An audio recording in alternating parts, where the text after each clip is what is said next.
Hi everybody! I previously covered how we're in the Silver Age of RPGs. This video is a sort of follow-up to that one. In the first video, I defined a Silver Age as an era that is noteworthy but not as good as a Golden Age. In the previous video, I argued we're better off in terms of RPGs than the so-called Golden Age of the 90s and 2000s. Well, it seems like what happens to RPGs also happens to fighting games. For this video, we're going to cover why we're in the Silver Age for fighting games, while I'd argue we're in a Golden Age for RPGs. I feel like Silver Age is more appropriate for fighters. In recent years, the big boys in fighting games are back in town. Yes, that's a Thin Lizzy reference. This year, we had Street Fighter return with Street Fighter 6. It was critically acclaimed, but to be honest, I'm not a fan of it. Street Fighter just isn't for me. But hey, if Street Fighter is doing well, then fighting games are typically in a good place. In the near future, we also have Tekken 8 releasing. I'm super excited for that game and have played the first closed beta and love that. So much so, it's a day one buy for me. Funny how I love one and not the other. We also had Mortal Kombat 1 released just last month. I've yet to pick up that title, but I will at some point. It seems like people generally love that game, which is a good sign. But this is ignoring the slew of fighting games that have released in the past couple of years, so let's look at some of those. So the 8th generation of hardware was actually really good for fighting games. We had titles like Dragon Ball FighterZ, Soul Calibur 6, multiple re-releases of older games from the King of Fighters series, the King of Fighters 14, and the King of Fighters 15. I've reviewed KOF 14 and 15, so why not check out those videos when you're done with this one. I'd argue the FGC has been eating good since 2013. That's when we got the Killer Instinct reboot, which is one of my favorite fighting games of all time because it feels so good and the netcode for it is robust. I've been playing with my friend Azza the Ace, who's in Australia, and we rarely, if ever, have any latency issues. The only real issue with the KI reboot is how clunky the lobby system is, but that can be forgiven in a very old game. If you look at the sheer volume of good to great fighting games that have come out in the last decade or so, there are just so many. This isn't even covering Mortal Kombat 10 and 11, which are some of the best examples of a fighter on the market. The Injustice games are also fairly fun despite having some balancing issues. Basically, there have just been so many good fighting games in recent years, it's hard to keep up with all of them. We've even seen beloved legacy franchises like Samurai Showdown returning to the ring. Basically, there are very few poor fighting games in the modern age, at least in my experience.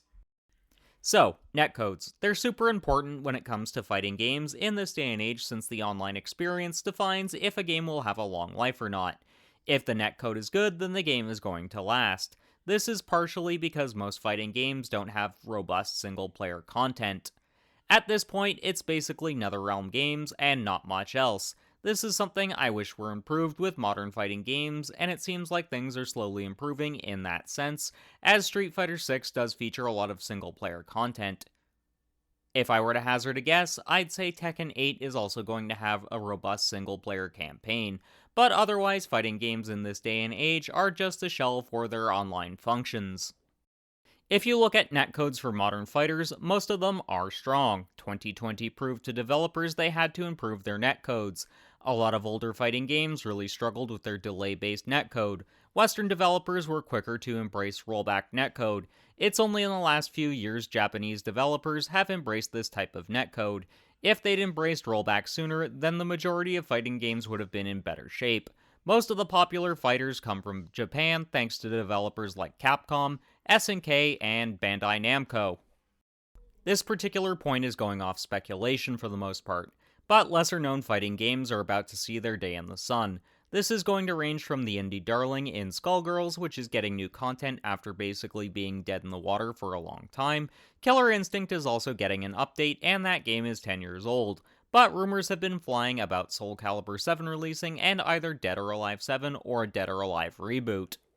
Which makes sense when you consider Soul Cal 6 sold fairly well and it has been on the market for roughly 5 years, with games typically taking between 3 to 5 years to develop at this point in time. Basically, Bandai Namco is going to want another big fighting game in the works while they do seasonal support for Tekken 8. It should be noted that Bandai Namco renewed the trademark for Soul Calibur in October of last year. Also, last month a few Tekken and Soul Cal titles were also re-rated for modern hardware. This implies we're getting either remasters of those games or they'll be coming to PlayStation Plus. You can also now purchase Tekken 2 on PS4 and 5 for about $10 American. Previously, you could only play it via one of the higher tiers of PlayStation Plus. Either way, it's clear Bandai Namco intend on doing something with the Soul Calibur property at some point in the near future. Also, with how Team Ninja silently announced the Ninja Gaiden and Dead or Alive reboots, then parent company Koei Tecmo quickly saying they're not happening, indicates to me something will happen with these properties in the near future as well. Given how robust the fighting game landscape is at the moment, now would be the perfect time to bring the DOA franchise back. I've covered a wishlist for this supposed reboot, and I've done a build the roster video as well. Cards for those will be popping up now. Just like in the RPG video, when you look at the current releases for fighting games, you see it's hit after hit. Part of why these games have been resurgent is thanks to games like Guilty Gear Strive and Dragon Ball FighterZ appealing to both old hats and new blood. Having gateway titles like this is overall a good thing for the industry. It means these games are appealing to a wider audience, and that's a good thing. For years, fighting games have been relegated to niche titles. Fighters were mainstream during the heyday of the arcade scene. Those days are long gone.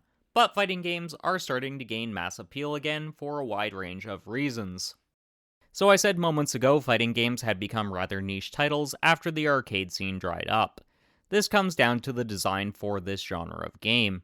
Fighting games had a lot of their design philosophy evolve because of the arcade scene.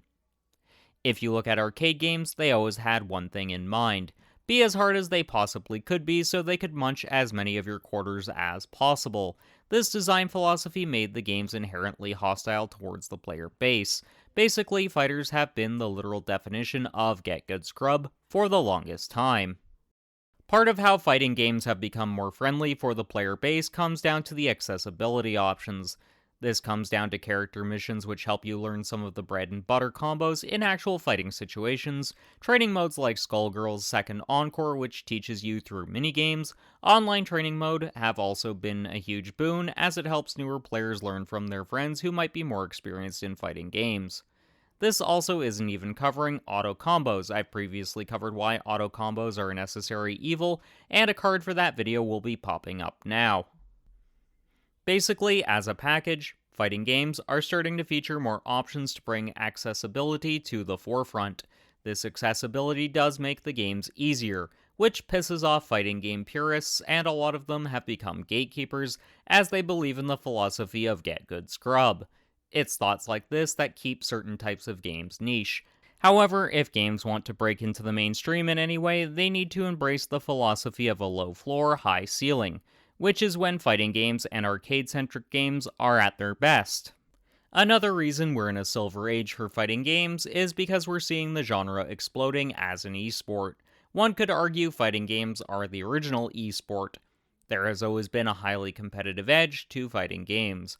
At this point in time, esports have never been bigger. It's because of esports, more casual gamers are likely to check out fighting games. They'll see the best of the best players duking it out, and it's going to prove inspirational, especially to younger gamers who have aspirations of being professional gamers. Plus, let's face it, battle royales, whilst being popular amongst the esports crowd, aren't going to be for everyone. Increased genre diversity in esports is overall a good thing. So those were just some of the reasons I feel we're in a silver age of fighting games.